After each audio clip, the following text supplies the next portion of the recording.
अच्छा, next topic है हमारा। आज हम लोग पढ़ने वाले हैं, देखो हम लोग फ्लक्स के बारे में सब कुछ पढ़ चुके हैं। फ्लक्स हम लोग कैसे कैलकुलेट कर रहे थे इसके पहले वाले लेक्चर में हम लोग देखे थे।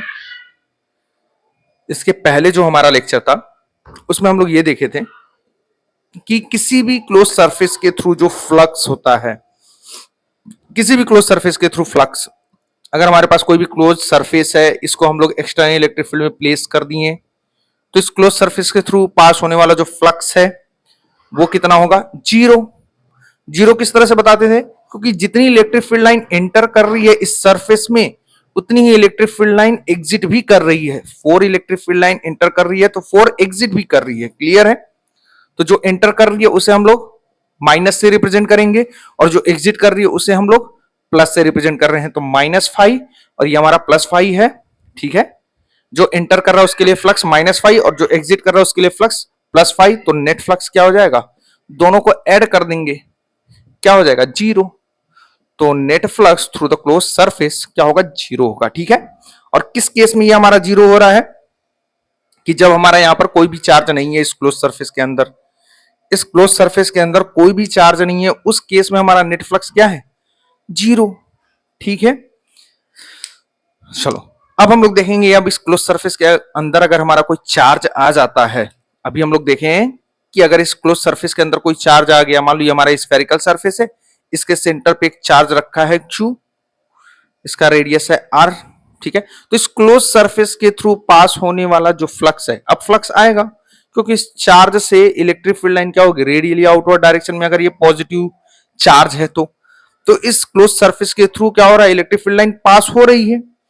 तो अगर इलेक्ट्रिक फील्ड लाइन इस क्लोज सरफेस के थ्रू पास हो रही है तो इसके लिए फ्लक्स भी होगा। उसी के इलेक्ट्रिक फील्ड लाइन जो पास हो रही है परपेंडिकुलर डायरेक्शन में, उसी के नंबर के मेजरमेंट को ही फ्लक्स बोलते हैं। तो इस क्लोज सरफेस के थ्रू पास होने वाला क्या है? यहाँ पर क्या है? इलेक्ट्रिक फील्ड लाइन पास हो रही है, तो उसी के नंबर की मेजरमेंट को हम लोग क्या बोलेंगे? फ्लक्स बोलेंगे। और वो फ्लक्स कितना होगा वो हम लोग कैलकुलेट कर चुके हैं। जो नेट फ्लक्स होगा ये होगा close integral vector E dot DA. ये डीए क्या है? हम लोग छोटा सा एरिया ले रहे थे यहां पर, डीए एरिया। तो इस डीए एरिया के लिए, इस डीए एरिया के लिए जो फ्लक्स है ई डॉट डीए, उसको इंटीग्रेट कर दिए इस पूरे क्लोज सरफेस के लिए, तो वो हमें दे देगा नेट फ्लक्स। क्लियर है? वो हमें क्या देगा? Net flux. यहां तक हम लोग देख चुके थे।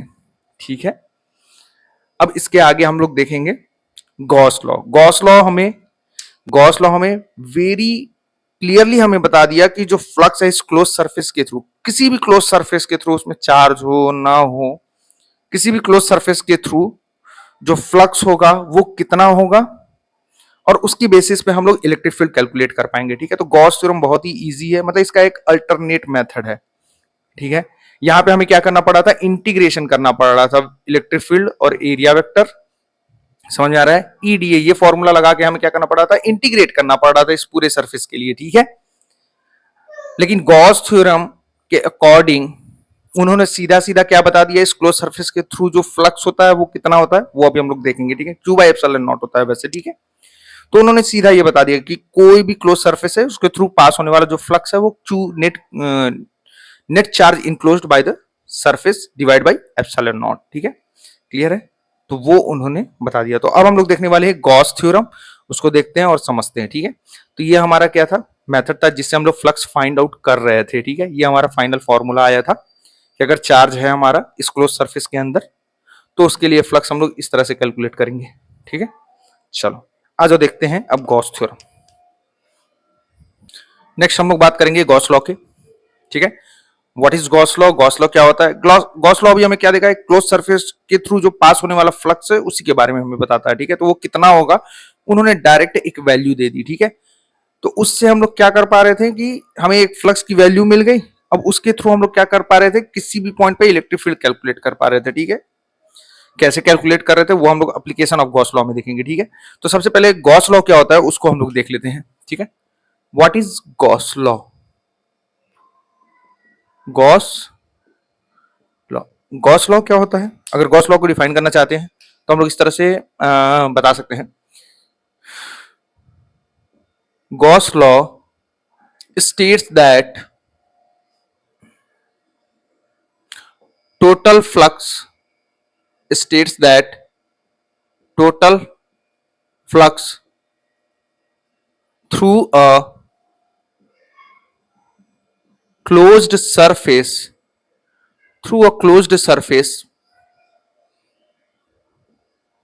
will be equal to, Gauss law states that total flux through a closed surface will be equal to 1 by epsilon naught times q net, yeah, net charge enclosed by the surface। मतलब सीधा सीधा इन्होंने ये बोल दिया कि मान लो कि ये हमारे पास क्या है, स्फेरिकल सरफेस, और यहाँ पे एक चार्ज रखा हुआ है, सेंटर पे चार्ज, ठीक है, या इस क्लोज सरफेस के अंदर चार्ज है हमारे पास, मान लो Q1 है, Q2 है, Q3, ठीक है। तो इन सभी चार्ज के लिए क्या होगा, यहाँ पर इलेक्ट्रिक फील्ड लाइन पास होगी इस क्लोज सरफेस के थ्रू, तो यहाँ पर फ्लक्स आएगा। तो गॉस लॉ ने बोल दिया कि यहाँ पे जो नेट फ्लक्स होगा वो 1 बाई एप्सिलॉन नॉट टाइम्स है क्यू नेट इनक्लोज्ड। समझ आ रहा है कि नहीं? Q net enclosed divide by epsilon not. ये किसने बताया? गॉस लॉ ने बताया कि इस क्लोज सरफेस के थ्रू पास होने वाला जो फ्लक्स है वो कितना है, Q net enclose divide by epsilon. अब ये क्यू नेट इनक्लोज क्या है, इस क्लोज सरफेस के अंदर जो नेट चार्ज है वही हमारा क्यू नेट इनक्लोज है। नेट चार्ज कितना है, Q1 plus Q2 plus Q3 divide by epsilon not. Clear है कि नहीं? तो ये किसने बताया हमें? गॉस लॉ ने। Net flux. अच्छा, इस क्लोज सरफेस के थ्रू पास होने वाला जो फ्लक्स है वो हम लोग पहले भी कैलकुलेट कर चुके हैं इसके पहले वाले लेक्चर में। Close integral vector E dot d ए, हम लोग यहां पर छोटा सा एरिया लेते थे, DA area.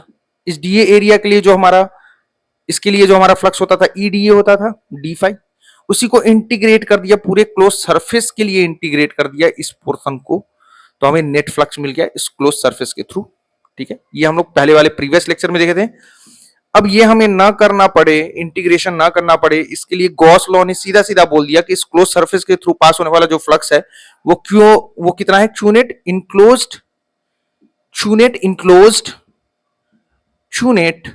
Enclosed divide by epsilon not.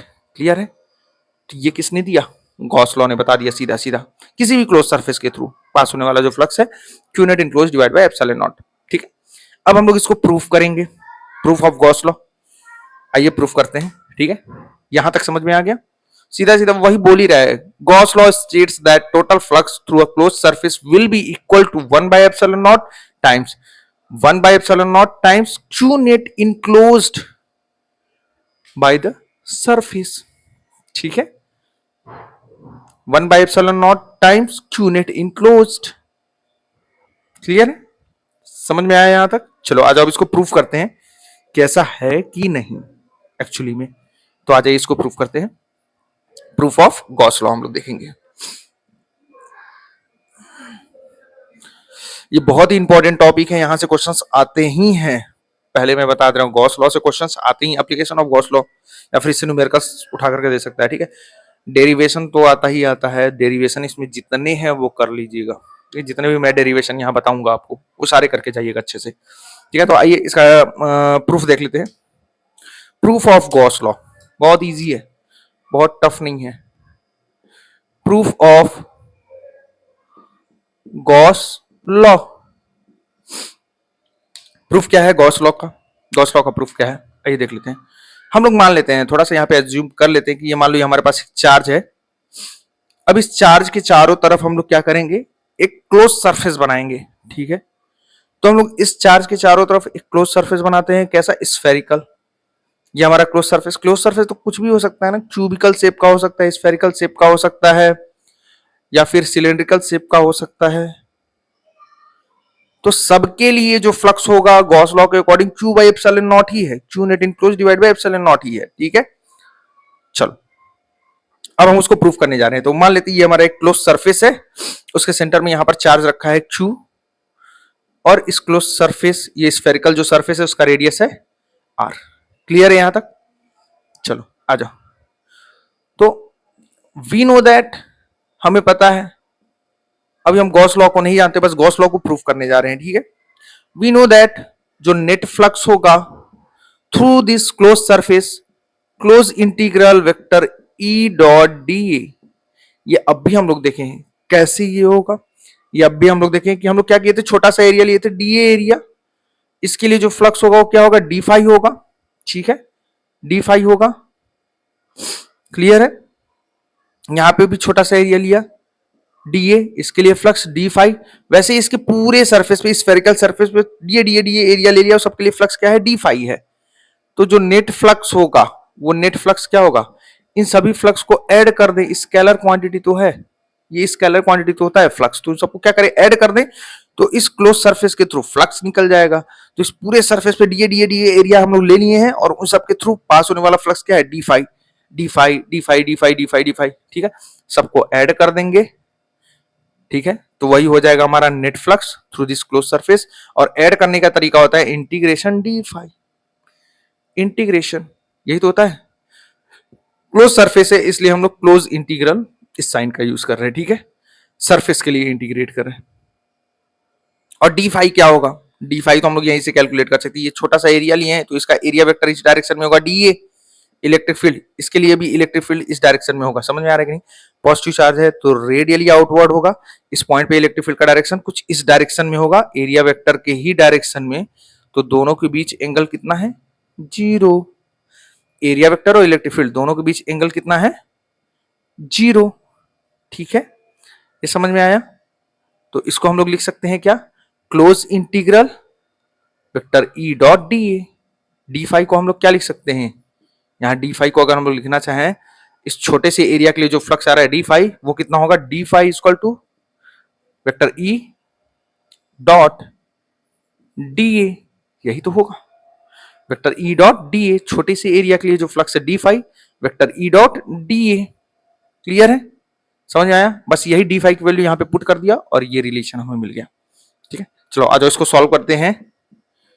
Net flux क्या हो जाएगा, close integral E D A, dot product है तो कॉस थीटा आएगा, ठीक है, और थीटा हमारा कितना है, 0 डिग्री है, तो यहां पर लिख सकते हैं close integral E D A cos 0 degree, cos 0 की वैल्यू 1, क्लोज इंटीग्रल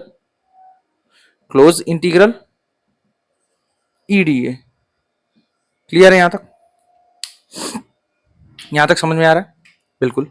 तो नेट फ्लक्स की अगर बात करें तो नेट फ्लक्स हमारा हो जाएगा, इलेक्ट्रिक फील्ड ई हमारा कांस्टेंट है, तो ये चार्ज हमारा सेंटर पे है, और इसके सरफेस पे किसी पॉइंट पर हम लोग इलेक्ट्रिक फील्ड अगर कैलकुलेट करें इस चार्ज की वजह से, तो क्या होगा, कांस्टेंट होगा। अगर यहां पर हमारा ई है तो यहां भी ई होगा, यहां भी, क्योंकि डिस्टेंस क्या है, सरफेस सेंटर से इस सरफेस का जो डिस्टेंस है वो क्या है, सेम है, आर है कि नहीं, रेडियस तो सेम है ना, और ये सेंटर पे रखा हुआ है, तो इलेक्ट्रिक फील्ड इसके सरफेस पे क्या हो गया, हर एक पॉइंट पर जो इलेक्ट्रिक फील्ड होगा वो सेम होगा, तो इलेक्ट्रिक फील्ड कांस्टेंट हो गया, ये बाहर आ गया ई, क्लोज इंटीग्रल डी ए। अच्छा ये इंटीग्रल डी ए किसको रिप्रेजेंट कर रहा है, ये रिप्रेजेंट कर रहा है net surface area of sphere,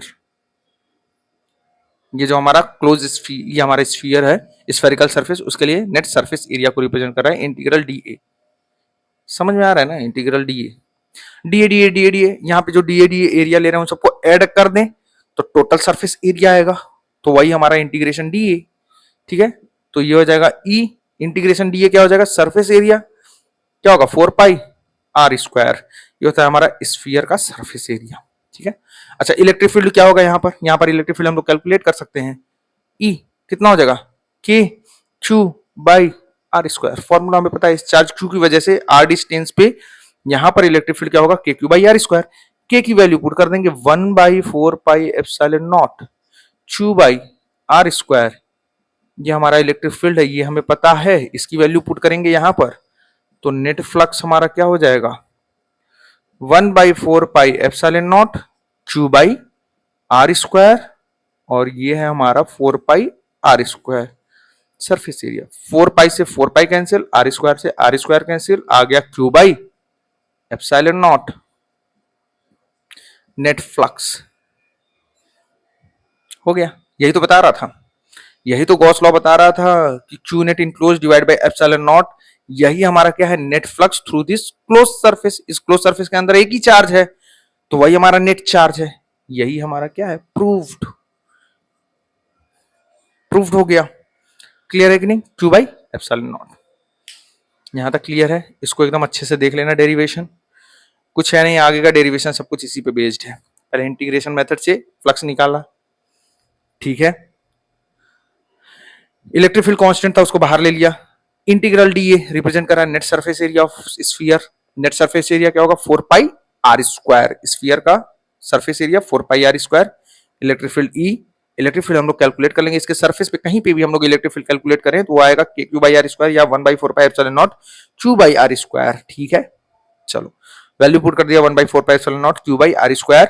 4 pi r square, 4 pi से 4 पाई कैंसिल, आर स्क्वायर से आर स्क्वायर कैंसिल हो गया, आ गया हमारा क्यू बाई एप्सिलॉन नॉट। यही तो चीख चीख के बोल रहा था हमारा गॉस लॉ कि Q net enclose divide by epsilon not, यही होता है हमारा net flux through this close surface. इसी क्लोज सरफेस के लिए नहीं, कोई भी क्लोज सरफेस हो उसके लिए जो नेट फ्लक्स होगा वो हमारा Q net enclose divide by epsilon not इसी के बराबर होगा। क्लियर है यहां तक?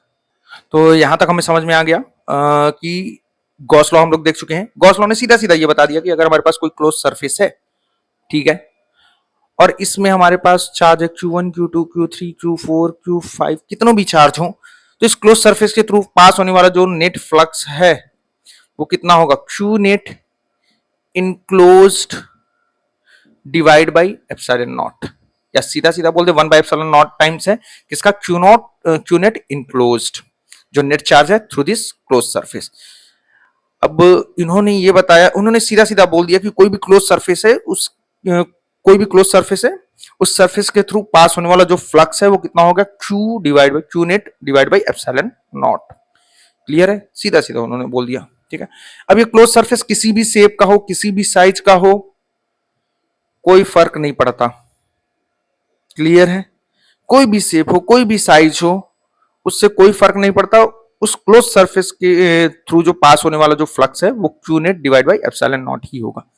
कहने का मतलब क्या है? कहने का मतलब सीधा सीधा ये है कि मान लो ये हमारा सिलेंड्रिकल शेप का है क्लोज सरफेस, ऐसे समझ लो ये हमारा सिलेंड्रिकल शेप का है, ठीक है। तो इस सिलेंड्रिकल शेप के लिए, इस सिलेंड्रिकल क्लोज्ड सरफेस के लिए क्लोज्ड सिलेंडर होना चाहिए, ठीक है। क्लोज्ड सिलेंडर, ठीक है, ओपन नहीं होना चाहिए, क्लोज्ड सिलेंडर होना चाहिए।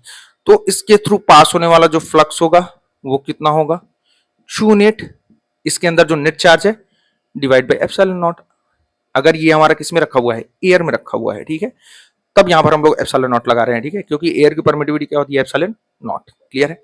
कोई भी शेप का हो, कोई भी शेप साइज, मान लो ये हमारे पास ये एक चार्ज है Q, इसके चारों तरफ एक क्लोज सरफेस है, रेडियस है R, तो इसके लिए फ्लक्स क्या होगा, Q net divide by epsilon not. अच्छा, ये हमारा चार्ज है, इसके सेंटर पर रखा हुआ है।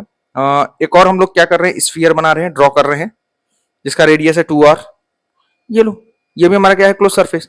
तो इस क्लोज सरफेस के थ्रू पास होने वाला जो फ्लक्स है वो भी कितना होगा, net flux Q net enclose divide by epsilon not. और नेट चार्ज कितना है, क्यू ही है, इसके लिए भी क्यू बाई एप्सिलॉन नॉट और इसके लिए भी क्यू बाई एप्सिलॉन नॉट होगा। क्लियर है? समझ में आया कि नहीं? कोई भी शेप हो, किसी भी शेप का, कोई भी इरेगुलर शेप हो, लेकिन क्लोज सरफेस होना चाहिए। कोई भी इरेगुलर शेप है, यहाँ पे चार्ज है Q1 Q2 Q3, तो इस सरफेस के थ्रू पास होने वाला जो नेट फ्लक्स है वो कितना होगा, क्यू नेट, इस सरफेस के अंदर जो नेट चार्ज है divide by epsilon not. Clear है? मतलब ये चार्ज कहाँ रखे हुए हैं, एयर में रखे हुए हैं, उसकी परमिटिविटी एप्सिलॉन नॉट है, ठीक है। तो Q net divide by epsilon not. Clear है? यहां तक समझ में आया? मतलब सीधा सीधा बोल दिया गॉस ने, गॉस ने सीधा सीधा ये बोल दिया, पॉइंट बोल दिया, कहां गया मेरा मार्कर, गॉस ने सीधा सीधा बोल दिया कि flux, electric flux does not depend on shape and size of closed surface। Closed surface के शेप और साइज पे वो डिपेंड नहीं करता। कोई भी शेप, कोई भी साइज का हो, हमारा जो नेट फ्लक्स होगा वो क्या होगा, Q net divide by epsilon not. Clear है? अच्छा ये याद रखना, ये जो चार्जेस हम लोग पढ़ रहे हैं वो किस में देख रहे हैं, एयर में रखा हुआ है, एयर या वैक्यूम में, तब यहां पर एप्सिलॉन नॉट आ रहा है, ठीक है। अगर किसी और मीडियम में है तो उस केस में हमारा क्या हो जाएगा, इस एप्सिलॉन नॉट की जगह पे क्या आ जाएगा, उस मीडियम की परमिटिविटी आ जाएगी एप्सिलॉन एम, ठीक है। तो आइए देख लेते हैं कुछ important points for the Gauss law, ठीक है। ये सब कुछ समझ में आ गया कि नहीं, ये सब समझ में आया ना, ये सब समझ में आ गया कि नहीं, ठीक है। चलो आ जाओ आगे देखते हैं। नेक्स्ट हम लोग देखने वाले हैं important points for Gauss law. क्या क्या इंपॉर्टेंट पॉइंट्स हैं,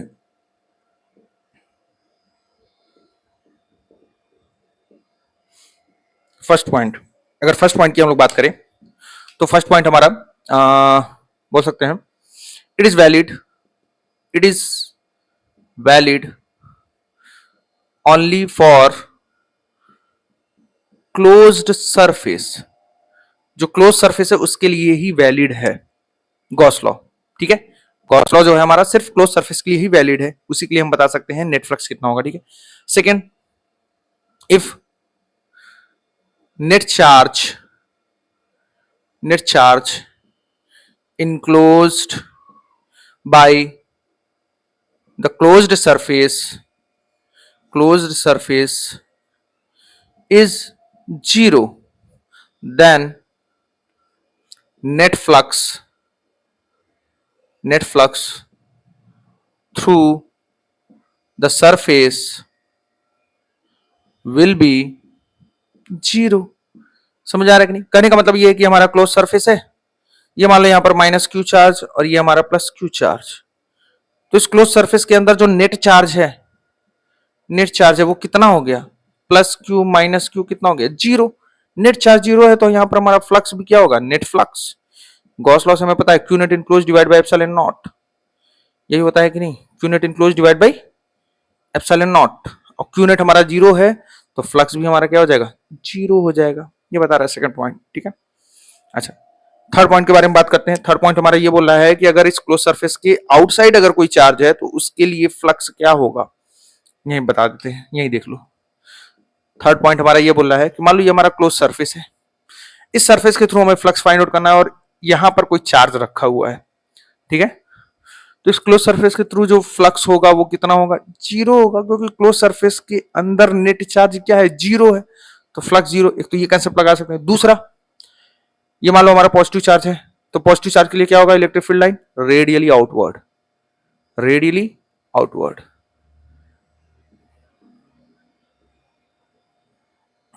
ये लो, अच्छा जितना इलेक्ट्रिक फील्ड लाइन एंटर कर रहा है उतना ही एग्जिट भी तो कर रहा है।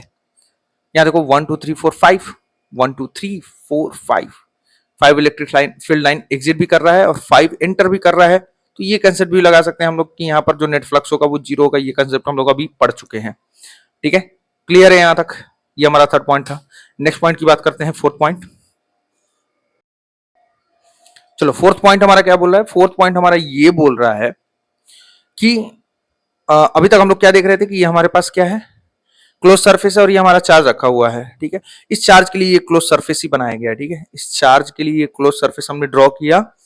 अब इस क्लोज सरफेस के थ्रू पास होने वाला जो फ्लक्स है वो हमारा है Q net enclosed divide by epsilon not, ये हमारा नेट फ्लक्स है, क्लियर, इस क्लोज सरफेस के लिए। अच्छा ये एप्सिलॉन नॉट क्यों आ रहा है, क्योंकि ये हमारा क्या है, एयर मीडियम, चार्ज हमारा कहां रखा हुआ है, एयर मीडियम में रखा हुआ है या फिर वैक्यूम में, तो इसलिए उसकी परमिटिविटी आ रही है। अगर यही चार्ज किसी ऐसे मीडियम में रखा गया है जिसकी परमिटिविटी एप्सिलॉन एम है और डाइलेक्ट्रिक कांस्टेंट के है, तो उस केस में इस क्लोज सरफेस के थ्रू पास होने वाला जो, अच्छा ये क्लोज सरफेस हम लोग बना कैसे रहे हैं वो अभी हम लोग बात करेंगे एप्लीकेशन ऑफ गॉस लॉ में, ठीक है। मतलब बस ऐसे हमने एज्यूम कर लिया कि ये हमारे पास चार्ज है और इसके चारों तरफ ये क्लोज सरफेस है। चार्ज के चारों तरफ जो मीडियम है वो क्या है, मतलब कोई दूसरा मीडियम है अदर देन एयर, और उसकी जो परमिटिविटी है एप्सिलॉन एम है, डाइलेक्ट्रिक कांस्टेंट है के। तो इस केस में हमारा जो नेट फ्लक्स होगा वो क्या होगा, क्यू नेट इनक्लोज्ड, इस क्लोज सरफेस में जो नेट चार्ज है वो डिवाइड बाय, अब एप्सिलॉन नॉट नहीं लिखेंगे, अब लिखेंगे एप्सिलॉन एम, क्लियर है, ये समझ में आ रहा है।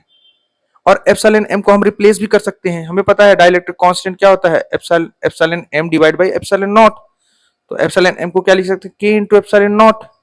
ये डाइलेक्ट्रिक कांस्टेंट क्या होता है, रिलेटिव परमिटिविटी, एप्सिलॉन आर। ठीक है, तो एप्सिलॉन एम की वैल्यू यहाँ पे पुट कर देते हैं और हमें नेट फ्लक्स हमारा मिल जाएगा कितना, नेट फ्लक्स हमारा हो जाएगा, यही देख लेते हैं। अब हमारा नेट फ्लक्स हो जाएगा शू net divide by epsilon m की जगह पे क्या रखेंगे, के इंटू एप्सिलॉन नॉट। क्लियर है, समझ में आया यहां तक? चलो ये 4 पॉइंट थे हमारे, आज के लिए बस इतना ही। नेक्स्ट अब हम लोग स्टार्ट करेंगे एप्लीकेशन ऑफ गॉस लॉ, वो हमारा लास्ट टॉपिक है और इस पे जितने क्वेश्चन जितने डेरिवेशंस आए हुए वो सब हम लोग देखेंगे। ठीक है, चलो आज के लिए यहां तक रहने देते हैं।